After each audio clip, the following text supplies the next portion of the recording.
আমরা সাগর পাড় দিয়ে হাঁটতেছি আর ভাবতেছি এই দেশটা কত সুন্দর। এই দেশটা এতটাও সুন্দর ছিল না। এই দেশের সরকার, এই দেশের জনগণের ট্যাক্সের টাকা দিয়ে এই দেশটাকে সুন্দর করে সাজিয়েছে।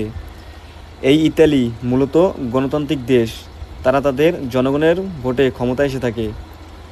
আমাদের দেশের মতো তারা দিনের ভোট রাতে করে ক্ষমতা আসে না। এই দেশে যেই সরকার আসুক না কেন, তারা তাদের জনগণের জন্য কাজ করে, দেশের জন্য কাজ করে।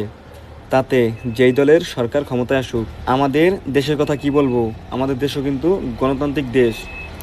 কিন্তু ইতালি তথা ইউরোপের মতো না।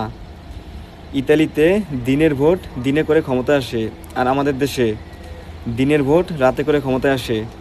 আমাদের দেশে দিনের ভোট রাতে করে ক্ষমতায় আসে ওই সরকারের এমপি মন্ত্রীরা দেশের টাকা বিদেশে পাচার করে বেগমপাড়ায় বাড়ি বানায়। আমরা প্রবাসীরা কত কষ্ট করে মাথার ঘাম পায়ে ফেলে তারপর দেশে টাকা পাঠাই, আর ওই টাকা পয়সা দেশের এমপি মন্ত্রীরা বিদেশে পাচার করে সুইস ব্যাংকে রাখে, আবার কিছু কিছু বেগমপাড়ায় বাড়ি বানায়। তাহলে ভাবুন, দেশের টাকা যদি এভাবে পাচার হয়, তাহলে দেশের মানুষের ভাগ্য কিভাবে পরিবর্তন হবে, আর দেশটাই বা কিভাবে উন্নত হবে। আগামীতে নির্বাচন যে সরকারই ক্ষমতায় আসুক, তাতে আমাদের কোনো দুঃখ নাই।